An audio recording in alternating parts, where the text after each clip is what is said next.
Chinwe began crying and continued to convince her, but Enkechi remained stubborn. Suddenly, she cleaned her tears, looked to Obianuju, her eyes full of desperation, and said, "If you don't do as I have said, I will tell the whole world you are Osu." Chinwe and Okafor were married for 7 years. They had all the wealth they desired, with a sprawling compound and several servants, but their marriage lacked one thing: a child. In the 7th year of their marriage, Okafor's greatest fear came to pass. Her husband wanted a second wife. She cried and begged him to give her some more time. But he said, "My wife, I am not doing this to punish you. Look around us. We are very wealthy. Who will inherit all of this?" When Chinwe realized that Okafor's mind was made up, she came up with a solution. "If a wife must be brought into our home, I must be responsible for choosing my co-wife." Her husband accepted. After all, he was only interested in a child. The next day, Chinwe set out to see her best friend Adeobi because she planned to ask her to be her husband's second wife. But when Adaobi heard Chinwe's offer, she immediately refused. "My friend, how can you say this? Are you not aware that I am getting married to Chibuzo in 4 months? And even if I wasn't getting married, I am not interested in marrying your husband." Chinwe began crying and continued to convince her, but Enkechi remained stubborn. Suddenly, she cleaned her tears, looked to Obianuju, her voice trembling, and said, "If you don't do as I have said, I will tell the whole world you are Usu, a miserable outcast." Obianuju shivered at her friend's threats. She never knew a day like this would come, when her best friend would use her own secrets against her. You see, Nkechi's parents were outcasts, popularly called Osu in the Igbo tradition. In Igbo land, there is a popular division between the Osu and Wola. The Wolas are referred to as the sons of the soil, or freeborn, and the Osu people were usually dedicated to the gods. So, they are regarded as slaves, strangers, outcasts, and untouchables. They were treated as inferior human beings and were not allowed to dance, drink, hold hands, associate, or have sexual relationships with the Walas. Due to this maltreatment, Enkechi's parents ran away from their village to a distant village to start a new life because the tradition was not fair to them. However, they kept their identity a secret to avoid discrimination in their new home. Chinwe continued poking at her friend, Obianuju. "You know what that means for your parents, right? They might be killed or perhaps banished for deceiving the villagers." Immediately, Chinwe said that she left Obianuju to think of all she had said because she had no doubt in her mind that Obianuju would accept her offer. After all, her parents were involved too, and Chinwe was right. Later that evening, Obianuju visited Chinwe and assured her that she would do as she had requested. Chinwe was excited. She hugged her best friend and assured her that they would live in peace. She also apologized for threatening to expose Enkechi's secrets. "My friend, Baharam, I was desperate. My friend, Baharam, I was desperate. If a strange woman enters this house, she might make my life miserable, but I know that you would never do that to me." Eventually, the wedding rites were completed and Obianuju was officially Okafor's second wife. One morning, 5 months after the wedding, Chinwe was ill, so the village herbalist was called to treat her. After a thorough examination, he smiled at her and said, "Congratulations, you are pregnant." Okafor was overjoyed. He had always imagined a day like this. Chinwe was happy, but she was also filled with regrets. She regretted rushing into asking Obianuju to be her husband's second wife. So she decided to tell Enkichi to leave the marriage because she did not want to share Okafor anymore, and most importantly, she could bear children for her husband. But her plan was soon shattered because the following day, the herbalist came to check up on her again. Just as he was walking out of the house with Okafor, they came across Obianuju, who had just come back from the market, her basket filled with fresh vegetables. He stopped and looked at her intently. Then he turned to Okafor and said, "I guess it's going to be a double celebration in your household. She's also with child." When Chinwe heard the news about Nkechi's condition, jealousy and anger overcame her. She began to think of how her child would compete with Nkechi's child over Okafor's properties. Now her mind was made up. She went to tell Obianuju to run away with her unborn baby. Unfortunately for her, Okafor overheard her asking Obianuju to leave and immediately flared up, warning Chinwe severely, "If anything happens to this woman and her child, you do not have a place in this house anymore." Due to Okafor's threats, Chinwe had no option but to put up with Obianuju, but it did not stop her from maltreating her. Whenever Nalchichi wanted to complain, Chinwe would threaten to expose that she was Oshu. Nkechi, on the other hand, tried her best to please Chinwe with hopes that there would be peace in the home.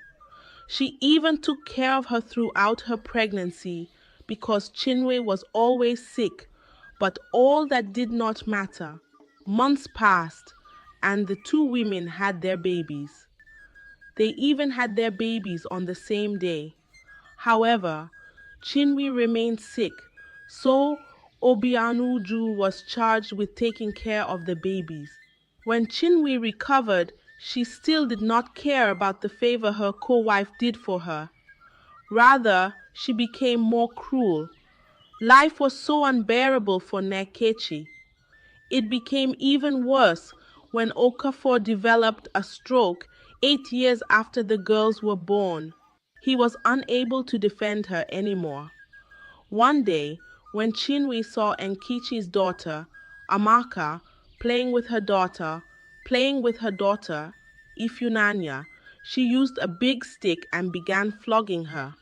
She flogged her so much on her legs that it caused her to become paralyzed. Now, on top of Chinwe's bullying, Obianuju also had a paralyzed daughter to care for. Years later, a young Oyinbo medical doctor named Kenneth came into the community. He went around houses offering free medical services. When he went past Okafor's compound, he saw Amaka sitting in front and decided to check up on her. On his way out, Ifunanya walked into the compound, her braided hair glistening in the sun. Kenneth was immediately attracted to Ifunanya, and he began to pursue her with the intention to marry her. Every day, Chinwe would tease Obianuju, saying, "My beautiful daughter will soon travel overseas with her husband. But your daughter will live with you forever because nobody wants her." Obianuju would only smile when Chinwe teased her, and that made Chinwe angrier. Well, the marriage rites were completed, and Nkechi and Chinwe went to say farewell to Kenneth and Ifunanya at the seaport. As the boat moved further and further out of sight, Obianuju began to shout, "Amaka, my Amaka, you are free, you are free. Nobody can ever hurt you." Chinwe looked at Nkechi, wondering why she was praising her own daughter with such strange words. She shouted at her, telling her to stop talking about her daughter, but Obianuju looked at her, let out a wicked smile, and said, "Your crippled daughter is at home. My own daughter is on her way overseas. I swapped them at birth because I wanted to give her a chance to live free from wickedness and torment. Chinwe could not believe her ears. She knew Obianuju took care of both babies from their date of birth, but she never thought she would swap them. My Ifunanya will never come back home. I made sure to leave a message in her bag, telling her everything that transpired between the two of us. After she said that, she began walking into the sea. Chinwe yelled at her, trying to make her come back, but Obianuju wanted nothing more to do with her. She preferred to be dead because, to her, that was the only way to be free from slavery. Also, she had nothing more to lose because her parents and her husband were dead, and she had managed to give her daughter a better life than she herself lived. Chinwe did not know what to do. She watched as Obianuju killed herself, and she was scared to go back to Amaka because she knew she hated her and would never forgive her. I mean, why would she? Chinwe was responsible for her disability, so Chinwe began to say to herself, "My life is over, my life is over." And just like in Kichi, she began to walk into the sea until it drowned her. The moral lesson of this story can be found in the Holy Bible, in the book of Proverbs 18:21. The tongue can bring death or life. Those who love to talk will reap the consequences. There are so many things that Obianuju could have avoided if she did not share her family's secrets with her friend. Sometimes it amazes me to see the amount of trust we place in people. We live in a world where most people are willing to do anything to get what they want. So you have to learn not to arm these people with weapons that can be used to destroy you. So please bridle your tongue. You don't have to say everything except there is a need to. We should also be careful with our friendships. It's better to be alone than to be with people that will bring chaos to your life. This is not to say that there are no good friends out there. I'm just suggesting that you be careful. Do not ignore those uncomfortable signs of wickedness people show you, because in a matter of time, it will blow up in your face. I would also like to take a moment to say thank you to everyone that watched my previous videos. My first and second posts were on the 12th and 15th of January, and I must say that the love I have received from everyone is amazing.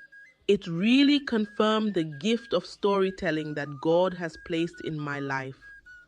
May God bless you, and I pray that my stories will always be a blessing to every one of you. Thank you for joining me on this storytelling journey. Remember, the power of words and the choices we make can deeply impact our lives and those around us. Let these stories inspire reflection, caution, and the pursuit of kindness and wisdom in all we do.